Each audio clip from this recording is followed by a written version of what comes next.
তবে তিলকের কথা যখন বললাম মায়েরা মন দিয়ে শুনবেন, যদি কেউ তিলক নিতে আমার মতো না পারেন তাহলে একটা কাজ করবেন, স্নান করবেন, আপনার লাভ হবে। কিন্তু শাস্ত্র বলে দিয়েছে হাতে একটু জল নেবেন, এই আঙ্গুলে করে তিলক নিয়ে নেবেন। হাতে জল নেবেন, এই আঙ্গুলে তিলক নেবেন। কেন বলুন তো? এখানে হাতে জল নিয়ে যদি আমি যেমন তিলক করেছি জল তিলক করবেন, কেউ দেখতে পাবে না, কিন্তু জল তিলক হয়ে গেল। স্নান করার পর কেউ দেখতে পাবে না, কিন্তু আপনি জল তিলক হয়ে গেল, আপনার কিন্তু লাভ হয়ে গেল। আপনি বুঝতে পারলেন অজান্তে লাভ হয়ে গেল, তিলক করলেন। যদি তাও না পারেন, বাচ্চাদেরকে আপনি লোককে দেখাবেন যে আমার দেখে যদি 5 জন নেয়, যদি আমার মতো তিলক না করতে পারেন তাহলে এক কাজ করুন। বলে কি না, তুলসী গাছের নিচে যে কাঁচা মাটিটা আছে ওই মাটিটা এই আঙ্গুলে করে হরে কৃষ্ণ মহামন্ত্র বলে নেবেন সবাই। তুলসী গাছে জল ঢালা পরে এই আঙ্গুলে করে। মায়েরা, এই আঙ্গুলটা বুড়ো আঙ্গুল, বৃদ্ধাঙ্গুষ্ঠী। এটা কি তর্জনী, এটা কি মধ্যমা, এটা কি অনামিকা, এটা কি কনিষ্ঠা। এই আঙ্গুলে করবেন কেন? এটার নাম অনামিকা। অনামিকা মানে কি কোনো নাম নেই? এটা ভগবান বিষ্ণুর আঙ্গুল। শুভ কাজ করতে গেলে এই আঙ্গুলটার দরকার। ভগবানকে তুলসী পত্র দেবেন, এই আঙ্গুলে টাচ থাকতে হবে, এই আঙ্গুলে টাচ থাকতে হবে। ভগবানকে তুলসী পত্র দিতে গেলে ভগবানকে বাতাসা দেবেন, এই আঙ্গুল টাচ থাকবে। ভগবানকে যাই দেবেন, এই আঙ্গুলটা টাচ থাকতে হবে। এই আঙ্গুলটা ভগবানের আঙ্গুল, খুব মাথায় রাখতে হবে কিন্তু আপনাদেরকে। হিন্দু চেনার কিছু নিয়ম আছে। আমাদের জানা কম বয়সে ছেলে মেয়েরা কীর্তন শোনে, আমার কাছে গিয়ে বাসাতে সব জায়গায় বলে, দাদা আপনার কীর্তনটা সবসময় শুনি, সাবস্ক্রাইবার হয়ে গেছি আমরা, সব গানগুলো শুনি, সবগুলো মুখস্থ হয়ে গেছে। মায়েরা বলে। তা আমি সেই ছেলেদের জন্য বলে রাখি, যে যেখানে বসে আছেন মন দিয়ে শুনছেন, সবার জন্য বলবো, আমাদের হিন্দুদের অধঃপতন আসছে, মন দিয়ে শুনবেন। এইদিকে হিন্দুদের অধঃপতন কোথায় আসছে দেখুন। দেখবেন পৃথিবীতে এত দেশ আছে, কোন দেশে দেখবেন আপনারা তীর্থস্থানের নামে নাম রাখা হয় না, কিন্তু আমাদের ভারতবর্ষের মানুষের তীর্থস্থানের নামে নাম রাখা হয়। কি বলুন তো? নবদ্বীপ চন্দ্র চক্রবর্তী, নবদ্বীপের নামে নাম রাখা হয়। বৃন্দাবন চন্দ্র রায় নাম রাখা হয়।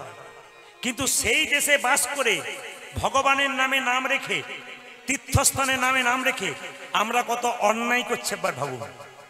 পোল্ট্রি মুরগির দোকান খুলেছে, অসুবিধা নাই, খুলবেন, কিন্তু নাম দিয়েছে শ্রীকৃষ্ণ ব্রয়লার সেন্টার। কাটা 230, গোটা 110। না হাসি নয়, লজ্জার ব্যাপার এগুলো। এগুলো আপনারা হাসছেন তো, অন্যান্য জাতির মানুষ এগুলো করে না, যেগুলো আমরা করি।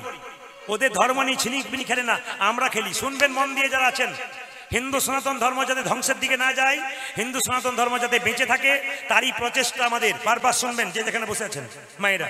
আবার দেখবেন জুতোর দোকান খুলেছে, লিখেছে মহাপ্রভুর নামে জুতোর দোকান, চৈতন্য শু হাউস। জুতোর বাক্সটা নিয়ে যাচ্ছে বাবা, ওপরে মহাপ্রভুর ছবি আর নিচে জুতো দুটো ভরা আছে, দিব্যি নিয়ে যাচ্ছে, কোনো ব্যাপারই নেই। অধঃপতনের মতো নিয়ে যাচ্ছে, অসভ্যের মতো নিয়ে যাচ্ছে। যিনি দোকান করছেন তিনি যত অসভ্য কেন বলুন তো? না, তিনি চৈতন্যের নামে দোকান খুলেছেন, জুতোর দোকান, চৈতন্যের ছবিটি দিয়েছে জুতোর উপরে, তার কত অধঃপতন। আর যিনি কিনে নিয়েছেন দোকান থেকে, ওর কত অধঃপতন। এটা লজ্জা লাগা। দোকান করেছেন করুন, কিন্তু চৈতন্য মহাপ্রভু ছবিটা জুতোর উপরে দিয়ে দিয়েছে, চৈতন্য শু হাউস। আমরা কোন জায়গায় যাচ্ছি বিচার করবেন। আপনাদের এখানে নিশ্চয় বিয়ে বাড়ি হয়, তো বিয়ে বাড়িতে ভোজ খেতে যান, একটা ছোট্ট কাগজে মেনু চার্ট, রাধা বল্লভী, কি সুন্দর শুনতে বলুন তো। আমরা ভাবি রাধার নামে লিখেছি কি সুন্দর রাধা বল্লভী, তার নিচে আবার চিকেন কাটলেট, মটন কাটলেট। না ভেবে দেখুন কোন জায়গায় যাচ্ছি, হিসাব করবেন আপনার। ভগবানের নাম দিয়ে, রাধারানীর নাম দিয়ে, তারপর আমরা কি করেছি না চিকেন কাটলেট, মটন কাটলেট। মেয়ের বিয়ে দিচ্ছেন, ছেলের বিয়ে দিচ্ছেন, কার্ডের মধ্যে শুভ বিবাহ লিখছেন। আমি এখানে আসলে দাঁড়িয়ে বললাম আপনার মেয়ের বিয়ে শুভ নয়, আপনার মেয়ের বিয়ে শুভ নয়। আপনি শুভ বিবাহ লিখছেন শুধুমাত্র ভদ্রতা খাতিরে। শুভ হচ্ছে কোথায় কেন বলুন তো? আপনার মেয়ের বিয়েতে শুভ বিবাহ লিখেছেন, আর 25টা পাখি কাটছেন, আর 4টা ছাগল কাটছেন, রক্তের বান বন্যা বয়ে দিচ্ছেন। আপনার মেয়ের বিয়ে শুভ হবে কি করে? একজনের বাঁচবার অধিকার পৃথিবীতে ছিল, তাকে মেরে রক্তের বান, এই যে রক্তের বান বন্যা বইয়ে দিয়ে তোমার মেয়ের মঙ্গল কামনা করছো কি করে, যে তোমার মেয়ের স্মৃতি সিন্দুরটা টিকবে। আমরা অধঃপতনের দিকে যাচ্ছি কিনা দেখুন। তবে আপনাদের কাছে একটা নিবেদন রইল, যে যেখানে বসে আছেন মন দিয়ে শুনবেন। দেখবেন মায়েরা, এক জায়গাতে বলুন তো, আপনারা বলবেন তো, এক জায়গায় দেখবেন লাল কাপড়ে বাঁধা থাকে, নিয়ে হাতে হাত রেখে বলা হয়, যাহা বলিব সত্য বলিব, সত্য ছাড়া মিথ্যা বলিব না। কোথায় বলা হয় বলুন তো? কোথায় বলা হয়? কোর্টে। আপনাদের মাঝে মাঝে যাওয়া আসা আছে নাকি? ও, বুঝতে পারলাম। আচ্ছা, এদিকে এদিকে এদিকে। আচ্ছা, ও পেরিয়ে গেল ট্রেন। আচ্ছা মায়েরা, যাহা বলিব সত্য বলিব, সত্য ছাড়া মিথ্যা বলিবে না। তাকান আমার দিকে, এই লাল কাপড়ে বাঁধা, এর মধ্যে কি আছে বলুন তো, জোরে বলুন। টাকা? ও আচ্ছা, কানে কম শুনি, জোরে বলুন। গীতা। আচ্ছা মায়েরা, এই গীতা তো একজনকে জিজ্ঞেস করেছিলাম, দাদা এটার ভেতর কি আছে? ও তো বলছে যন্ত্র টন্ত্র কিছু একটা হবে, মানে উনি সেটাও পর্যন্ত জানেন না। আমরা কত অধঃপতনে যে, দেখুন এইটা ছুঁয়ে বলি যাহা বলিব সত্য বলিব, সত্য ছাড়া মিথ্যা বলিব না।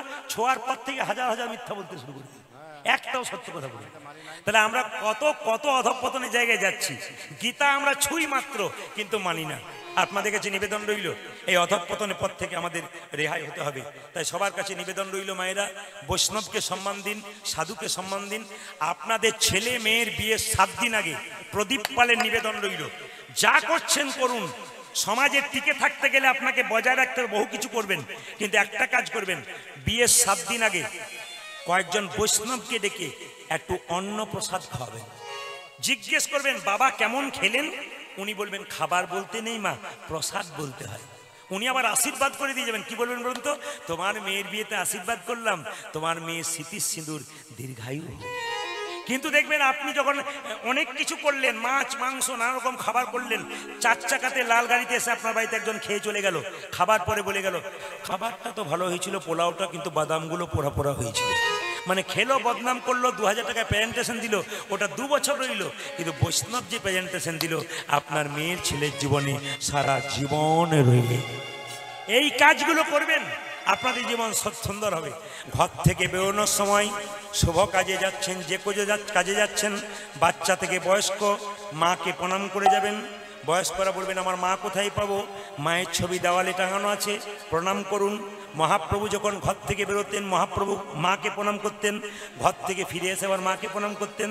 স্বয়ং ভগবান হয়ে জগতের প্রত্যেকটা জীবকে শিখিয়ে দিয়েছিলেন আমার কাছ থেকে সংস্কার শেখো। মাকে প্রণাম করে, বাবাকে প্রণাম করে ঘর থেকে বেরোতে হয়, আর মাকে প্রণাম করে, বাবাকে প্রণাম করে ঘর ঢুকতে হয়। কিন্তু কিছু মনে করবেন না, আমাদের ভালোবাসাটা বয়স্কদের প্রতি বেশি না বাচ্চাদের প্রতি বেশি? জোরে বলুন, বলবেন, জোরে বলুন। দেখবেন বয়স্ক বাবা মায়েরা আমাদের কাছে ভার বোঝা হয়ে যায়, আর ছোটগুলো আদরের হয়ে যায়। কিন্তু জেনে নিন, যারা ছোটগুলোকে আদরে করছেন তারাও কিন্তু একদিন বোঝা হয়ে যাবেন। একবার পরিষ্কার কথা। এইদিকে ছেলের জন্য বাবার পকেট উন্মুক্ত, শুনবেন কথাগুলো। ছেলের জন্য বাবার পকেট উন্মুক্ত মানে খোলা, যা চাইবি পেয়ে যাবি। কিন্তু ছেলের জন্য বাবার জন্য ছেলের পকেট সংক্ষিপ্ত, সব পাবে না, কিছু কিছু পাবে, তবু বাবা সন্তুষ্ট। কি বললাম কথাটা বুঝতে পারছেন? ছেলের জন্য বাবার পকেট উন্মুক্ত, বাবার জন্য ছেলের পকেট সংক্ষিপ্ত, আর এটাই নিয়ে বাবা সন্তুষ্ট। নিবেদন আপনাদের সামনে, কিছু মনে করবেন না, আমার দিকে তাকান। যখন দেখবেন ছোট ছেলে থাকে, এইদিকে যারা বাবা হয়েছেন, ছোট ছেলে থাকে, তখন দেখবেন বাবার কোলে থাকে, বাবাকে কি বলে? বাবা ওটা কি ছাগল, ওটা কি গরু, ওটা কি ভেড়া, ওটা কি পাখি। এত কাজের মধ্যে বাবা উত্তর দেয়। কিন্তু বাবার যখন বয়স হয়ে যায়, এরকম ঘরে কোণে বসে আছে, ছেলের বন্ধুরা বেড়াতে এসছে, খোকা কে এসেছিল রে? তোমার তবে কি কেস চলে আসছে, তোমার খাও দাও, চুপ করে বসে থাকো, খালি ওই নজর, কেস চলে আসছে। তুই যখন ছোট ছিলি তখন তো একবারও বলি নাই আমাকে যে কেস চেনে আসছে, 1000 প্রশ্ন উত্তর দিয়েছিল। এগুলো ভাবতে হবে। আপনার ওই দিনটা আসছে, আপনি ভাবছেন কি? আপনি যাকে দেখাচ্ছেন আপনি ওইটাই পাবেন আপনার ছেলের কাছ থেকে। ও মা ঘুঁটে পড়ে গোবর হাসে, তোমারও একদিন এইরকমই আছে। সুতরাং তৈরি থাকুন, যেমন করবেন সেরকম পাবেন। মায়েরা, মাকে বাবাকে প্রণাম করতে গেলে প্রণামের নিয়ম বলি। এই মন্দিরটা কি মন্দির? জোরে বলুন। দুর্গা মন্দির। তাকান আমার দিকে। দুর্গাকে যখন প্রণাম করবেন তখন আপনাকে মাথায় রাখতে হবে উনাকে ডান দিকে রেখে প্রণাম করবেন। এখানে সবচাইতে ভালো লাগলো কি না, আমি যখন বাসায় ছিলাম সবাই প্রণাম করতে আসছে, অনেকের প্রণাম দেখে আমি খুশি হলাম। এই জন্য খুশি হলাম, প্রণামটা জানতে পেরেছে, শুনতে পেরেছে, বিচার করতে পেরেছে। যখন আপনি দেবদেবীকে প্রণাম করবেন, মা কালী, মা মনসা, মা দুর্গা, সবসময় তাদেরকে ডান দিকে রেখে প্রণাম করবেন। যখন ভগবান কৃষ্ণ, নারায়ণ, বিষ্ণুকে প্রণাম করবেন, বাঁ দিকে রেখে প্রণাম করবেন, নইলে প্রণাম আপনার হলো না, বেকার হয়ে গেল। মেয়ে পরীক্ষা দিতে যাচ্ছে, দিব্যি সোজা করে প্রণাম করছে, ওর হলো না। ও যেটার জন্য গেল পরীক্ষায় ফেল করবে তা নয়, যে আশীর্বাদটার জন্য গেল ওটা পেল না কিন্তু এই সময়। কেন বলুন তো? ওর প্রণাম উল্টো হয়ে গেছে। ওই জন্য খুব শাস্ত্রের নিয়মে করতে হবে। কেন? ভগবানকে প্রণাম করতে গেলে তাকে বাঁ দিকে রেখে প্রণাম করতে হবে, আর দেবদেবীকে প্রণাম করতে গেলে সম্মুখে রেখে, আর সাধুগুরু বৈষ্ণব বাবা মাকে প্রণাম করতে গেলে সামনে, বাবা মাকে সামনে, দেবদেবীকে ডান দিকে, ভগবানকে বাঁ দিকে। এই যে